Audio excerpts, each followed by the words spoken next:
네, 이것이 정치다. 오늘은 김광덕 데일리 한국뉴스 본부장, 서성교 바른정책연구원 원장, 김관옥 경명대 정치외교학 교수, 그리고 최영일 시사평론가, 이렇게 네 분과 함께하겠습니다. 어서 오십시오. 안녕하세요. 안녕하세요. 네. 본격적인 선거전이 시작됐습니다. 공식 선거운동이 오늘 0시부터 시작된 거죠. 뭐 골목마다 이 유세차들이 다니고, 네. 예, 오늘 로고송들 많이 들으셨을 겁니다. 자, 각 당 지도부도 일제히 수도권 유세에 나섰는데, 예, 새누리당 김무성 대표 현충원 방문했고, 그리고 아까 보신 대로 양천갑 예, 이기재 후보 지원 유세에 나섰더군요. 김종인 더불어민주당 대표 예, 재래시장 방문했고요. 안철수 국민의당 대표는 벤처 아카데미, 뭐 대학로 이렇게 역시 젊은 층을 찾았습니다. 이 3당 대표 각 당의 뭐 삼색 행보 이렇게도 표현합니다만은 어떻게 의미를 부여하시고 평가하시는지 오늘 첫날입니다. 뭐 첫날부터 성적표를 좀 매기는 게 야박하긴 합니다만, 예. 김광덕 본부장부터 시작하실까요? 간단하게 특징을 이야기하면 김무성 대표는 아까 현충원 이야기했던 현충원과 재래시장 등 거리 이렇게 방문한 것 같고, 그다음에 김종인 대표는 시장과 여러 가지 거리 유세, 그다음에 안철수 대표는 아까 벤처 이렇게 갔는데, 김무성 대표는 일단 거기 방문한 이유는 앞으로 본인도 말하는 것처럼 나라를 구한다는 심정, 애국심 이런 안보 정당 이런 그리고 포퓰리즘 심판 이런 걸 강조하기 위해서 방문한 것 같고요. 그다음에 김종인 대표는 경제 실정 무능을 심판한다. 그리고 잃어버린 8년을 우리가 뭐 심판하다 뭐 이런 거고. 그다음에 이제 그 안철수 대표는 벤처 정당이잖아요. 벤처 정당답게 그런데 방문했는데 좀 아쉬운 거는 이런 게 있어요. 한창 전통 재래시장을 방문하는데 너무 클래시컬하게 그렇게만 하지 말고 좀 다변화해서 좀 다른 아이디어 냈으면 하는 바람이 있고.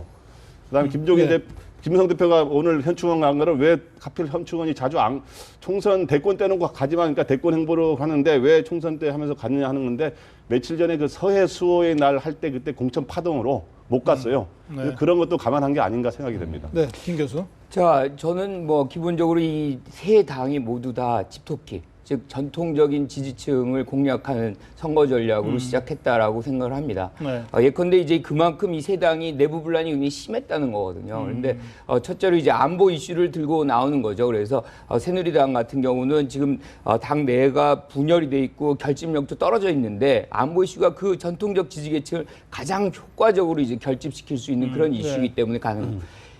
김종인 대표 같은 경우는 이제 재래시장을 가는데, 이거는 이제 결국에는 서민과 중산층, 이제 다시 이제 여기도 본래 어떤 자기 지지 계층에게 지지를 호소하는 그런 거고요. 네. 안철수 대표도 마찬가지로 뭐 미래 또는 청년, 창업, 지금 뭐 청년 실업률이 굉장히 높은 상황에서 이런 쪽에 이제 어프로치를 하는 걸로 받아들입니다. 집토끼 공략을 우선하는 전략이 구사되고 있다. 그렇죠. 예.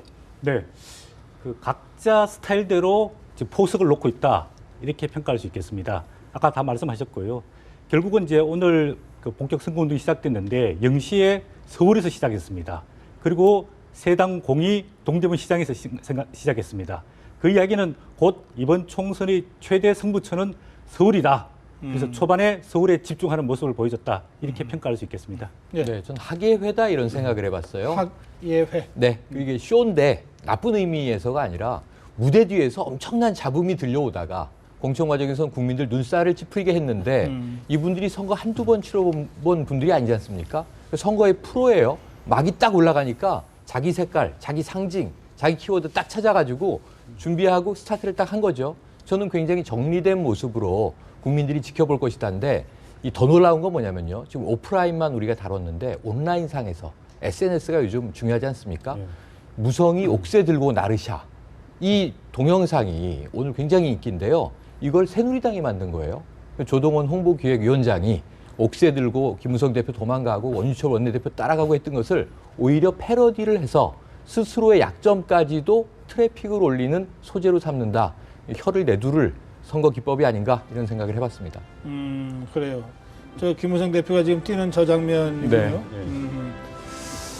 그 지금 새누리당 새누리당의 그 SNS 상의 선거운동 네. 이거 뭐 정말 이 허점을 찌르는 반전의 묘까지 네. 보여주고 있다 이렇게 좀 그러니까 좀 평가를 높게 하신 거네요. 평가 높게 합니다. 왜냐하면 아침에 개봉하자마자 아, 그래요? 3,000회 조회를 하더니 지금 몇만 건 될 텐데요.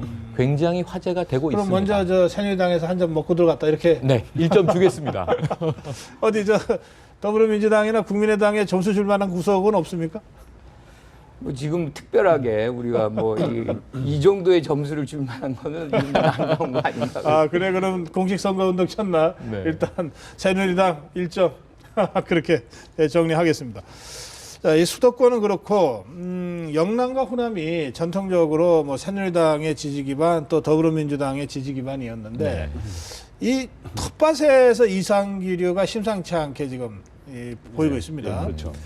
근데 뭐 호남은 지금 더불어민주당과 국민의당 간에 정말 혈전지고 그렇죠. 영남은 뭐 그렇게까지는 아니지만 그 이른바 무소속의 돌풍이 네. 이게 조금 더 지켜보긴 해야 되겠습니다만 심상치 않은 이런 상태인데 이 두 지역은 어떻게 보시는지요? 먼저 저 김 교수께서 영남 쪽 어떻게 보고 계시는지요? 기본적으로 이제 이 부분은 이렇게 이제 대세론이 흔들린다는 거는 그만큼 기존의 국회의원들이 민심을 반영 못했다는 거거든요. 그게 이제 첫째고요. 두 번째는 이제 과거처럼 지역에 기반해서 투표하는 거를 이제 유권자들 그만하겠다. 이 경고를 이제 계속 보내는 거고 마지막으로는 과거의 어떤 배타적인 지역 독점력을 갖고 있는 어떤 정치인들이 지금 사라져가고 있다. 아마 이 박근혜 대통령이 마지막 정치인일 수 있고요. 따라서 지역의 어떤 원심력은 점차 더 확대될 가능성이 굉장히 높은 거고 그 일환으로 이제 이런 것들이 전개된다라고 봅니다. 원인은 여러 가지 있겠지만 그 현상 자체는 기존의 강고한 지역 구도를 넘어서고 있다는 점에서 뭐 이런 긍정적인 측면이 있다 이렇게 보시는 것 같네요. 그렇습니다. 자, 서성교 원장. 네, 저도 비슷한 공감인데요. 원래 총선이 지나고 나면은 특별한 큰 정치적인 이벤트가 없습니다. 그런 행사가 있으면은 그 행사를 대비해서 예를 들어서 표를 결집할 텐데 총선으로 끝나고 대선은 또 1년 반 뒤에 내년에 있기 때문에 그런 정치적인 큰 이벤트가 없기 때문에 각 당이 표를 결집할 수 있는 계기가 좀 약하고요. 그런 측면에서 구심점이 크다 보니까 각 정당들이 개파 위주로 공천을 했습니다. 그러다 보니까 유권자들이 굉장히 식상하게 되는 이제 그런 측면이 굉장히 강하다고 볼 수 있는데요. 특히 호남에서 보면은 그 이제 더불어민주당과 국민의당이 경쟁을 하고 있는데 호남 유권자들 입장에 봤을 때는 더불어민주당은 뭘 좀 바꾼다고 계획한다고 봤는데 결국은 친노 그룹이 그대로 당을 장악하고 있고 그렇다고 해서 국민의당을 찍어주려니까 이 당은 아직 수권 능력이 좀 부족하고 이런 딜레마에 빠져 있기 때문에 표심이 정확하게 결집 못하고 되고 있다 이렇게 평가할 수 있고요. 결국은 그 표심이 이제 총선을 지나고 나면 네네. 정치적인 재정립기에 들어갈 거다 이렇게 볼 수 있습니다. 총선에서 어쨌든 선택을 어느 쪽으로든 해야 될 텐데 그럴 경우에 결국은 어느 쪽으로인가 약간의 표쏠림 현상이 호남 지역에서 나타날 수밖에 없지 않겠습니까? 어느 쪽으로 표쏠림이 더 가능성이 있다고 보십니까? 저는 지금 현재 시점으로는 국민의당 쪽으로 표쏠림이 좀 가고 있다 이렇게 느끼는데요. 네. 여러 가지 지표들이 있습니다만 근데 앞으로 남은 열흘 동안 바람은 바뀔 수가 있기 때문에 네. 속단할 수는 없다 이렇게 봅니다. 영남 쪽은 어떨 것 같습니까? 무소속 그 바람이 어느 수위까지 올라갈 것 같습니까? 지금 영남권은 65개 선거구 중에 대구 12개 중에 지금 6개 지역이 지금 새누리당이 밀리거나 혼전이라는 거 아닙니까? 예. 그렇게 해서 6개를 비롯해서 영남권 전체에서 지금 10개에서 15개가 지금 새누리당이 우세를 지금 점하지 그럼 한 못하고 있는데 20% 가까이 되네요. 예, 그래서 10개는 15개인데 과연 이게 이제 지역주의의 완화로 아까 이제 말씀하셨는데 지역주의 완화로 볼 수 있는가 하는데 과거에도 보면 그러나 여론조사에서 선거전 돌입 초반에는 그 정도로 여론조사에서는 밀렸어요. 네, 막판에는. 그래서 막판에 깨보면 표쏠림 현상 때문에. 예, 표쏠림 현상 때문에 이제 그렇게 안 나고 그래서 요번에 65개 중에 과연 무소속이나 소위 야당한테 지금 무소속 바람이 좀 세고 야당은 일부 더민주는 일부 지역에서 지금 우세를 점하고 있는데 네. 그 실제로 그럼 65 중에 5석 이상을 예. 가져가느냐 하는 게 지금 가장 관심사입니다. 알겠습니다. 뭐 친여 무소속이라고 얘기하는 저 하얀 옷 입고 선거 운동하는 그렇죠. 유승민 의원, 뭐 권은희, 류성걸 후보 뭐 이 부분에 대해서는 지금 말씀하신 것 같고 더불어민주당 후보로는 역시 수성갑의 김부겸 후보, 네. 그다음에 대구 북을의 홍의라 네. 후보. 이 홍의라 후보도 이거 돌풍이라고 부를만 하겠죠? 그렇죠. 지금 예, 현실적으로는 이두 지역은 어떻습니까?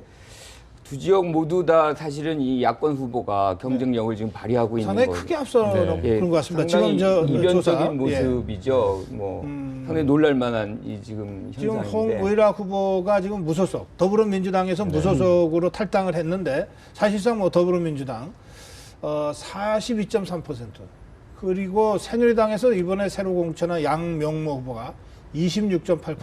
이게 2배 정도 차이 격차가 나는 거 크네요. 아니에요? 그렇죠. 놀라운 수치네요. 그렇죠. 그런데 제가 보기에는요, 네. 이 지금 어찌 보면은 홍의락 후보를 네. 비례였는데 탈락하면서 이분이 노이즈 마케팅이 확된 분이란 말이에요. 그렇죠. 예. 그러면서 제2의 김부겸이다. 사실 TK에서 싸우는 야당 후보는 이제 김부겸 저걸 밖에 노리고 없었잖아요. 컷오프 시키는. 아니 그 가능성이 있는 게 지금 그 제가 가능성이 있어요? 드리려는 말씀이 뭐냐면요. 김부겸 후보가 나도 잘라주지 하는 생각이 지금에 와서 들 것 같아요. 왜냐하면 TK에서는 오히려 무소속이 유리하지 그래요. 않느냐 예. 이런 생각도 근데 뭐 듭니다. 노리고 한 건. 아니 너무 희화하는 것 같은데 그거는 아닌 것 같고요. 지금 예. 사실은 민심은 대구 경북 민심은 이제 공천 과정이죠 결국에는. 이게 뭐 유권자 주려고 하는 사람들은 가만히 있는데 위에서 뭐 이 사람 저 사람 갖다 놓는 게 이게 굉장히 불쾌한 거예요. 굉장히 곤혹스럽고.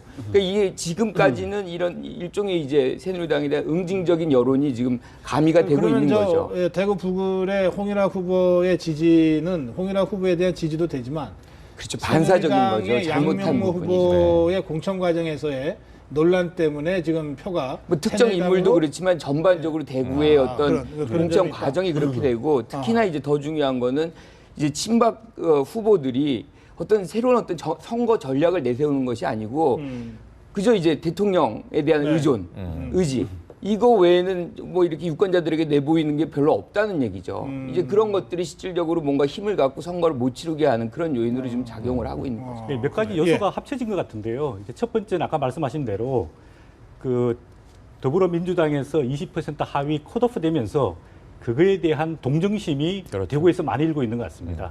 그다음에 두 번째로는 아까 말씀하신 대로 새누리당 개파 공천 후유증 때문에 이제는 1번을 찍지 않겠다. 2번이든 또 아니면 5번이든 7번을 찍겠다는 인물 보고 찍겠다는 투표 성향이 강하게 부각되고 있고요. 네. 또 하나 이제 지역적 특성이 있습니다. 왜냐하면은 양정모 새누리당 후보가 북을이 아닌 북갑에다가 공천 낙천됐던 사람을 지역을 옮겨서 네네. 이제 공천을 하게 되니까 그 지역 주민들의 자존심. 자존심과 반발이 있는 등뭐 여러 가지 요소가 복합적으로 작용하는 것 같습니다. 아, 그래. 알겠습니다. 이제 이 선거운동 첫날이기 때문에 앞으로도 뭐 여러 번의 고비가 네. 올 거고요. 이 지지율 추이를 좀 더 지켜보면서 또 저희들도 한번 관찰해 보겠습니다. 이번에 이제 야권연대 얘기를 좀 해야 되겠습니다. 야권연대. 사실은 뭐 이 선거구도가 짜여지기 전부터 이번 선거의 최대 변수 중에 하나가 결국은 야권연대 여부가 될 것이다. 네. 이렇게들 다 네. 전망했고 예상이 어느 정도 지금 맞고 있는 거죠. 이 네. 야권연대는 안 한다고 했는데도 여전히 마지막 변수로 남아 있습니다. 그런데 이번에는 그러니까 어제 그저께까지는 김종인 대표와 안철수 대표 간에 주로 야권연대 둘산 네. 좀 신경전이 있었는데 오늘은 안철수 대 문재인이 붙었습니다. 예. 안철수 대표가 사장님은 반대하고 대주주는 찬성하는 이 연대 이거 내부 이견부터 조정하고 오라 뭐 이런 얘기를 했고 문재인 대표는 이거 야권 연대 안 되는 거는 안철수 대표의 아집 때문이다. 그래요. 이런 상황 이게 뭐 서로 좀 날이 서 있고 서로 상처를 주고 있는 상황이거든요. 그렇죠. 야권 연대 가능성을 어떻게 보십니까? 예. 저는 있다고 봅니다. 아, 있다고. 이게 이제 전략적으로라도 그건 반드시 더민주든 뭐 이 국민의당이든 받을 것이다. 왜냐하면 이제 선거의 프레임이 거의 이제 규정을 하는데요. 야권 연대가 프레임이 되고 그게 협상에 들어가고 거기서 이제 한두 개씩 나온다고 한다면 사실은 모든 이슈가 거기서 선점이 되는 일종의 이제 블랙박스 형태의 효과를 보일 수 있기 때문에 이건 전략적으로도 야당은 피할 이유가 없다. 보는 거죠. 야권 연대 가능성이 있다. 어떤 형태의 야권 연대를 염두에 두시는 건가요? 사실은 지금으로서는 당대당이라는 것이 사실 굉장히 요원하죠. 굉장히 어려운 부분인데 지금 뭐 우리가 알다시피 각계 이제 개별 이제 네. 지역구에서 이런 것들이 벌어지고 있는데 이런 것들을 이제 안팎으로 이제 프레셔가 계속 올 거란 말이에요. 네. 그러니까 이런 부분에서 지도부도 그냥 놓고 있을 수는 없는 것이고 이게 이제 지금 야권 연대를 추진하는 세력들이 있습니다. 그 사람들에게 이제 일정 부분 공정한 것을 관리할 수 있는 사람들에게 위임을 하고 그들이 제시하는 조건들을 통해서 만약에 김 교수 말씀대로 된다면 이건 사실상 당대당 연대 틀이 만들어진다는 뜻 아니에요? 그렇죠. 그렇죠. 지도부가 직접 나서지는 않더라도. 그렇죠. 그것은 적어도 당대당 연대는 없다고 오늘 이 시점까지 이 공언하고 있는 안철수 대표가 네. 그 기존의 입장을 완전히 바꿔야 가능한 얘기인데 그렇게 될 거다라고 보시는 저는 거죠? 그렇게 될 거라고 봅니다. 예. 저는 당대당 연대는 어려울 거로 봅니다. 그런데 다만 아까 했지만은 지역구 내에서 후보 단일화 이런 거는 이제 어느 정도 이루어질 수 있다 보는데 중요한 거는 그러면은 지역 단일화되는 지역의 수가 어느 정도 되느냐, 그다음 타이밍은 언제냐 이게 이제 중요한 변수인 것 같아요. 일단 네.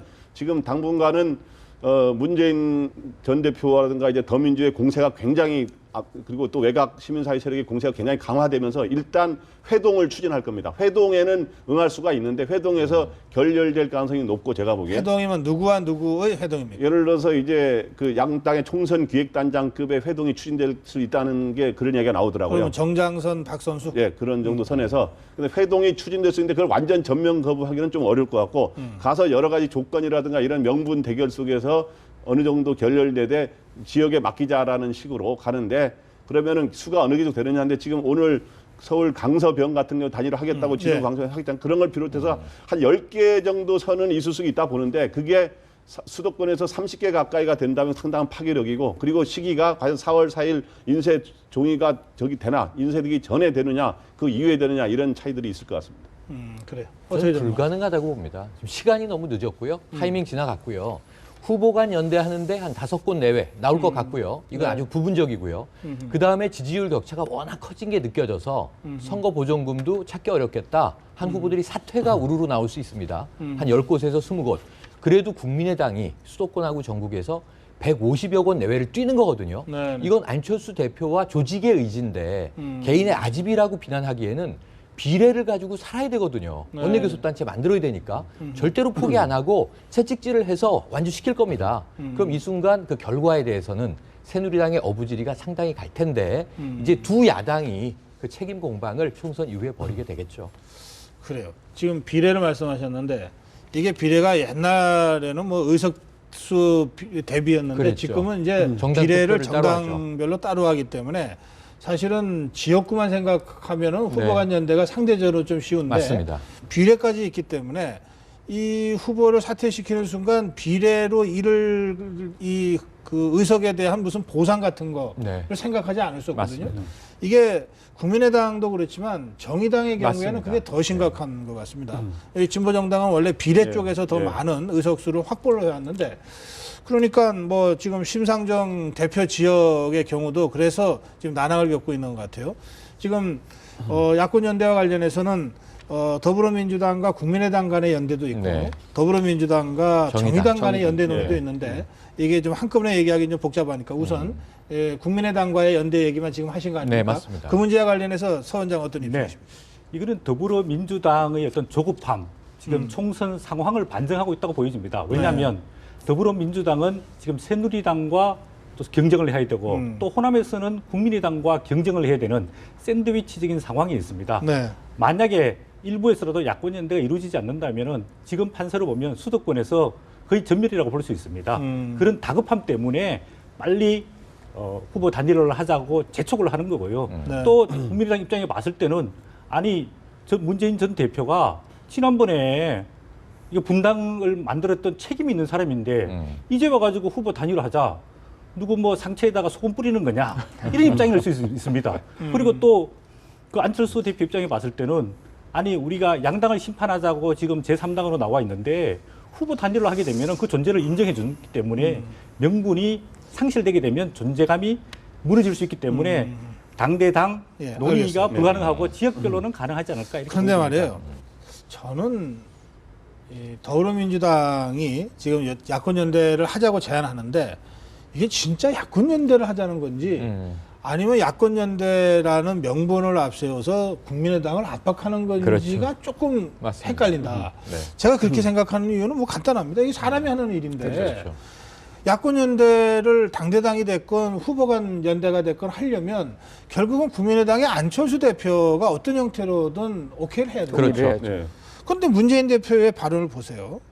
야권 연대가 잘 되지 않고 있는 가장 중요한 이유는 안철수 대표의 아집 때문이다. 이래놓고 그 안철수 대표한테 야권 연대를 네. 받으라라고 지금 제안하는 거 아닙니까? 맞습니다. 이게 정말 야권 연대를 한다면 높여도 시원치 않을 텐데 네. 이런 워딩을 구사하는 걸로 봐서는 야권 연대에 속마음이 있는 게 아니라 압박의 속마음이 있는 것 아니냐. 제가 네. 그렇게 자꾸 해석이 돼요. 제가 잘못 보고 있는 건가요? 아니요, 뭐 그렇게 충분히 해석할 수 있는 행위인 거죠. 발언 자체가 사실 굉장히 네. 불쾌한 거죠.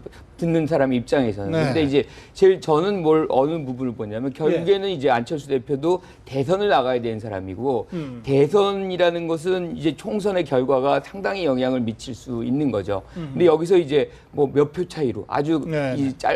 이 조그만 차이로 상당수의 이제 야권 후보가 탈락이 된다, 떨어진다. 뭐 이럴 때 이제 결국에는 이제 책임 공방이 이루어지고 야권표의 상당 부분을 잃어갈 수가 있기 때문에 저는 그런 어떤 책임에 대한 문제 이것들이 궁극적으로 양쪽 다 책임을 질 수밖에 예. 없는 것이고 예. 그게 이제 단일화 과정으로 진입하는 요인이 될 간단히 것이다. 설명하면 형님 정당과 아우 정당의 연대를 그리고 후보 단일화를 제외하는 건데 그럴 경우는 형님이 많이 달래고 좋은 표현을 써야 되고 그리고 뭘 떡을 나눠주고 그래야 되는데 지금 하는 방식은 바로 그 사회자님 말씀한 것처럼 그 다른 식으로 가고 있어서 여러 가지 그 진정성이 있느냐 하는 그런 문제 제기는 있는 겁니다. 제가. 그래요. 그래서 야권 연대보다는 압박에 더 좀 방점이 찍혀 있는 야권 네. 연대 제안 아니냐. 사실은 야권연대 제안이라고는 하지만 네. 이 표피를 걷어내면 말이죠. 백기투항을 압박하는 게 처음부터 맞았던 게 필리버스터가 끝나는 국면에서 야권연대론을 김종인 대표가 냈을 때 그래요. 예. 국민의당 흔들기인데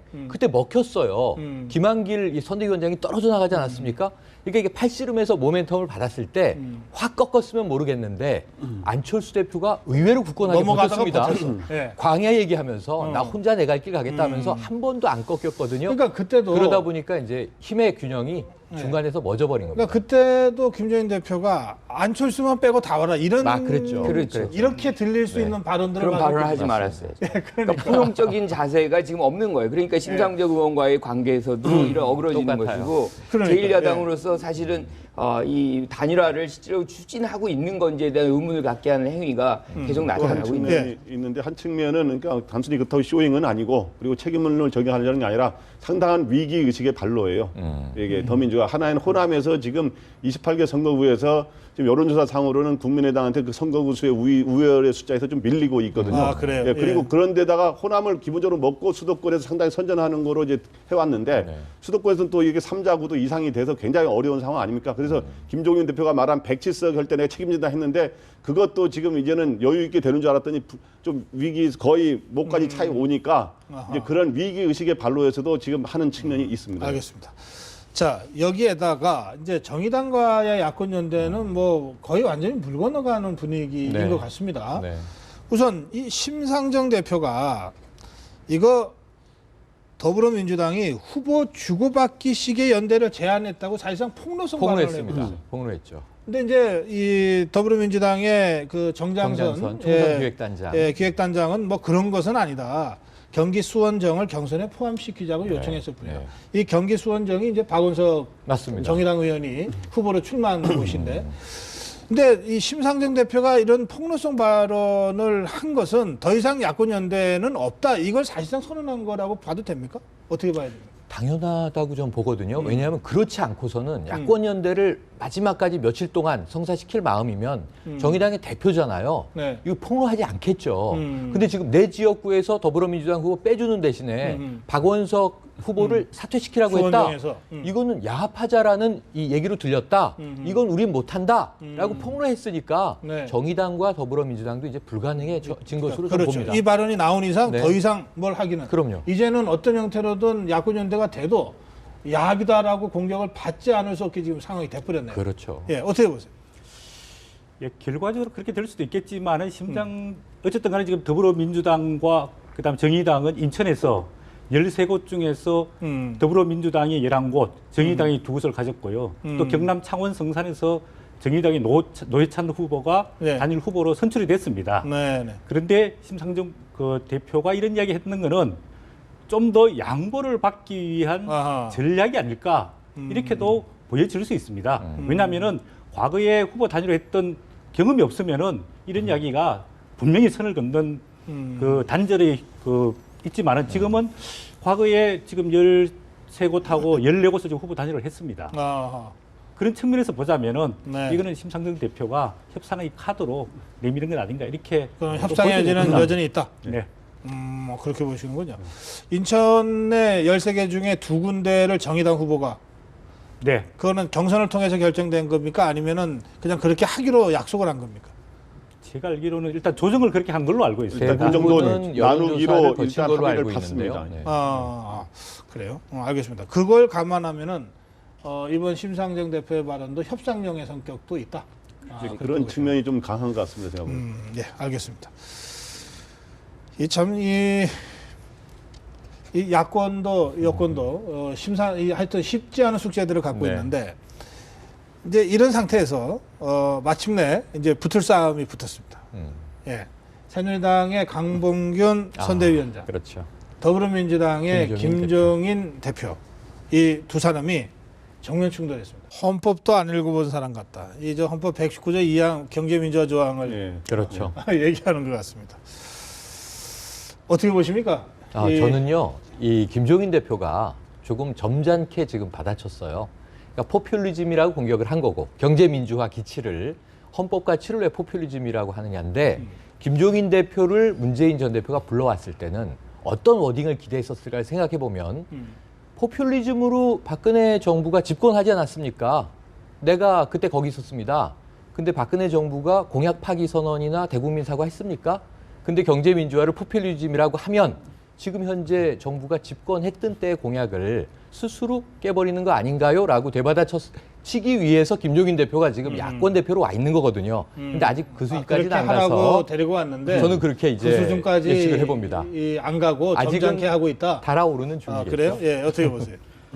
네, 좀 어른들이 이게 좀 점잖게 정책을 두고 경쟁을 해야 되는데 제가 보기에는 이게 서로 얼굴에 침 뱉게 하는 거 아닌가 싶습니다. 왜냐하면 한 분은 여당에 있다가 야권으로 가고 한 분은 야권에 있다가 여당에 와가지고 과거에 자기들이 추진했던 정책에 대해 가지고 잘 됐니 잘못됐니 이렇게 이야기하는 것 자체가 국민들이 보기에 이게 수긍이 잘 안 되는 거죠. 그러면 예를 들자면 본인이 김종인 대표 같은 경우에 그러면 박근혜 정부 출범할 때 경제민주화가 여차여차해서 안 됐다.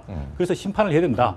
경제민주화에는 소득 양극화, 재산 양극화, 경제성장률, 실업률 등등 구체적인 조목조목을 가지고 정부를 비판해야 되고요. 강봉균 전 장관도 이제 여권으로 오셨으면 야권이 포퓰리즘 정책하는 거 구체적으로 무상복지라든지 무상보육이라든지 무상교육이라든지 등등 구체적인 정책을 가지고 서로 논쟁을 하든지 토론을 하든지 해야지 국민들이 나중에 선택을 할 때 올바른 기준을 제시할 수 있지 않는가 그렇게 보여집니다. 저는 기본적으로 이 두 분이 다 이제 중책을 맡으셨는데 실질적인 주체냐에 대한 의문이 계속 이제 대내에서 제기되고 있는 거잖아요. 따라서 상대 쪽에다가 아주 강공을 펼침으로써 존재감이라든가 위상이라든가 이걸 확인할 필요성이 굉장히 있는 거죠. 거기다가 이제 두 분 다 경제통이고 개인적인 어떤 자존심 대결 뭐 이런 것까지 이제 겹쳐서 아마 선거전 내내 이러한 상황들이 이제 벌어질 것이고 중요한 건 이제 분명히 말씀하신 대로 경제민주화 대 포퓰리즘 뭐 요건 두 가지는 이제 말을 처음 꺼낸 거지만 이걸 갖고서 계속해서 지금 말씀하신 대로 네. 풀어나갈 거 아닌가 그런 생각. 두 사람 다 바지 사장으로 보입니까?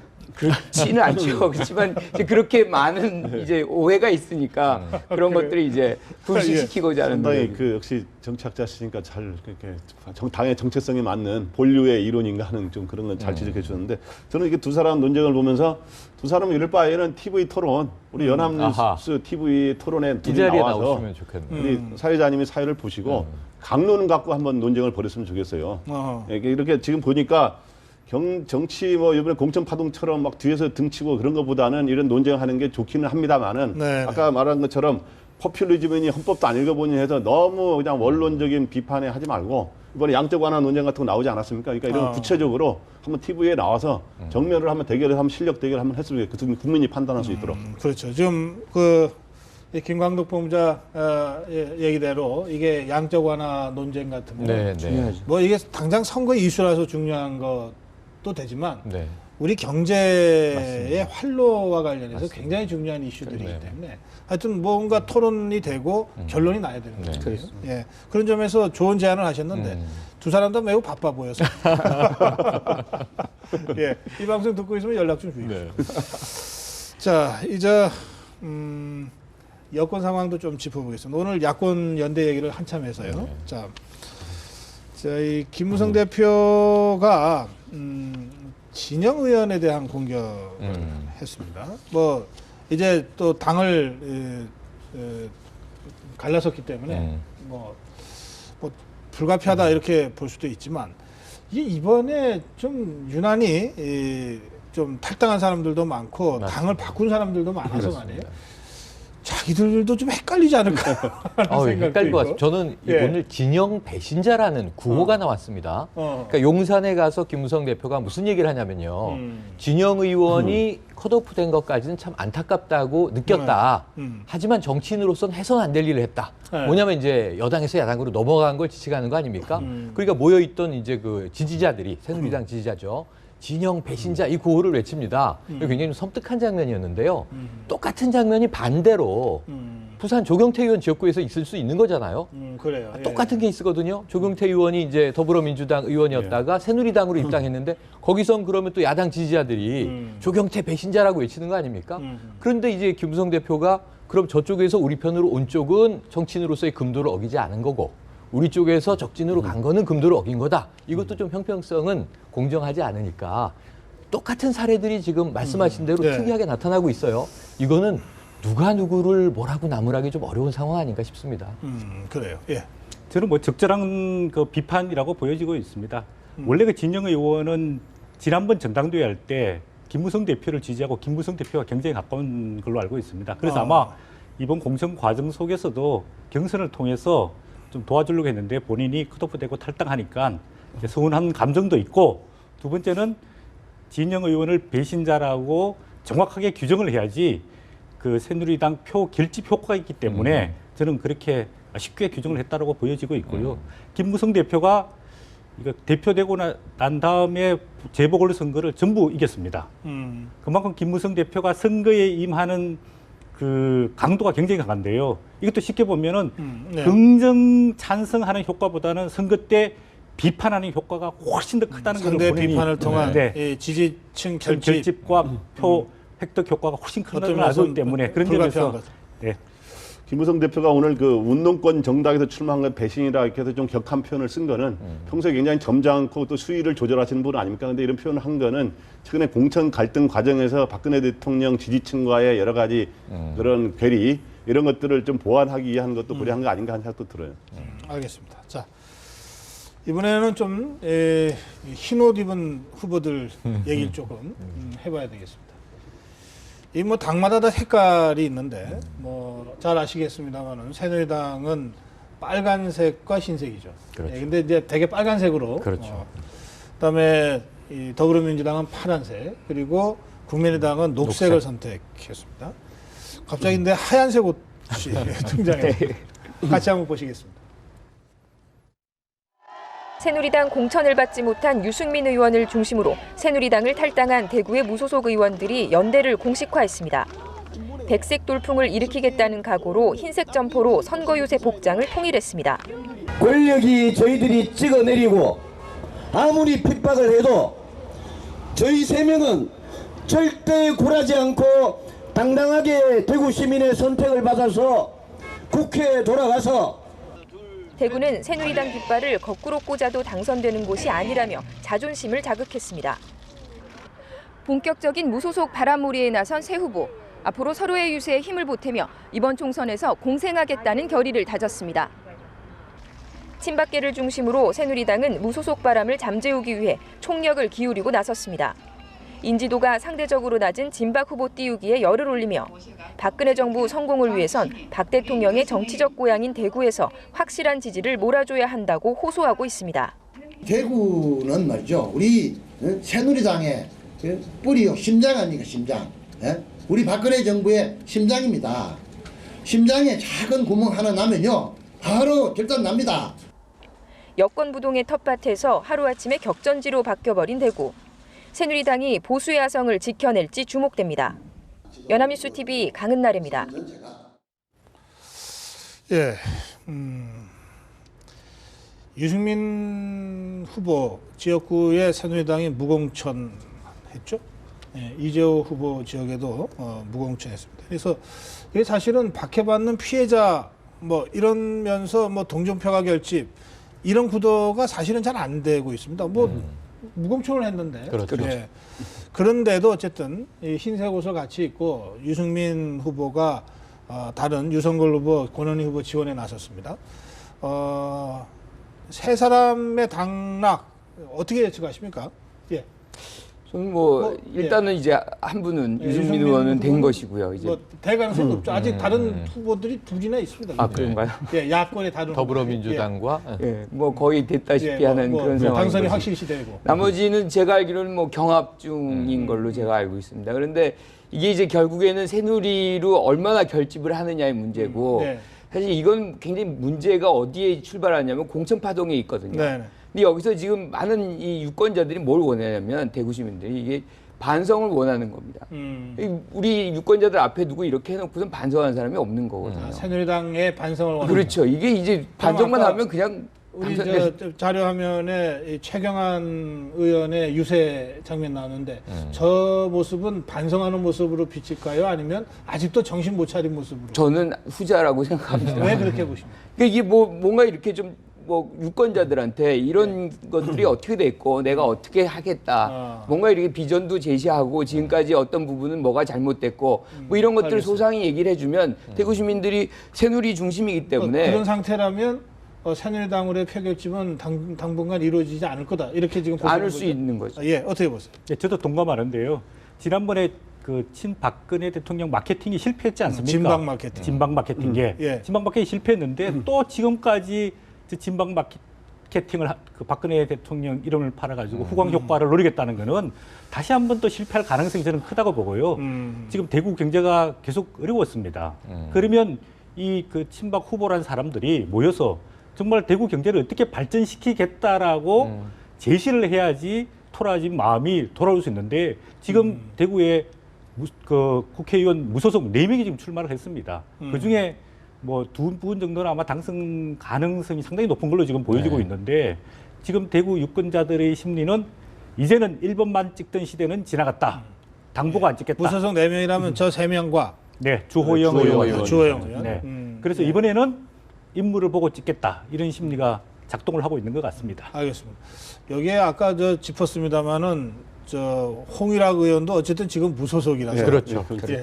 하면 야성향 무소속 이렇게 알겠습니다. 자, 그렇게 하고요. 이 문제도 좀 짧게 짚어야 되겠습니다. 차기 대권 지지율 여론조사가 선거 여론조사, 총선 여론조사 함께 지금 이루어지고 있는데 네, 리얼미터 3월 29일 30일 조사 지금 나오고 있습니다. 문재인 19.8%, 오세훈 15.2%, 김무성 12.9%, 안철수 9.4%. 오세훈의 아주 비약이 네. 눈에 띕니다. 예, 그리고 대약진이죠. 상대적으로 김무성의 하락이 또 눈에 띄네. 이건 어떻게 해석해야 됩니까? 일단 김무성 대표 하락은 뭐 그중에 여러 요인이 있겠습니다만은 복합적인 하나는 최근에 공천 파동을 둘러싼 갈등 과정에서 박근혜 대통령의 전통적 지지층하고 겹치지 않습니까, 지지가? 그래서 그중에 일부 빠진 거는 있는 것 같습니다. 그거 빠진 것이 오세훈 쪽으로 갔다. 예, 그러니까 빠졌고 그게 오세훈 쪽으로 간 것도 있는데 오세훈 그 후보가 올라간 거는 전 시장에 올라간 거는 일단 요즘에 종로에 우리나라 정치 1번지에서의 지금 선전하고 있지 않습니까? 그 컨벤션 효과로 올라간 것 같습니다. 그거는 인정하는데요. 다 지금 분석이 맞는데 간단하게 비박 혹은 반박과 친박의 격돌에 지지층조차도 지친 거예요. 피로감이 높아졌죠. 그래서 지금 오세훈 전 시장의 약진은 뭐냐면 무박이 생겨나고 있는 것이다. 아. 새누리당 지지층에 그 오세훈은 표를 끌어모으고 있다. 친박도 아니고 비박도 네. 아닙니까? 아직 당선도 되지 않아. 그렇게 분류가 되죠. 그래서 친박이든 비박이든 아주 친하지도 않으면서 네. 특별히 배타하지도 않는 무풍지대가 형성됐다고 봐요. 짧게 한 말씀. 저는 이런 경향이 더 갈 수 있다. 무슨 얘기냐면 이제 사실 김무성 대표는 대표 프리미엄이 있었거든요. 네. 그걸로 이제 상당한 지지율을 유지하고 있었는데 지금 상처를 받은 거고 상처받은 상황에서 대안을 찾다 보니까 이제 오세훈 알겠습니다. 후보가 지금 나온 대표를 거죠. 그만두기도 전부터 지금 그렇죠. 네, 이렇게 예. 네, 간단히 말씀드리면은 다 옳은 말씀하셨고요. 한 가지 덧붙이자면 야권에는 대선 후보 주자들이 많습니다. 문재인, 안철수, 박원순 등등 많은데 새누리당은 김무성 후보밖에 없다. 그래서 새로운 후보에 대한 기대 심리 요구가 있기 때문에 오세훈 후보 쪽으로 지지가 몰리고 있지 않나 그렇게 보여집니다. 알겠습니다. 예. 오늘 여기서 여러분들 말씀 좀 줄여야 되겠습니다. 고맙습니다. 고맙습니다.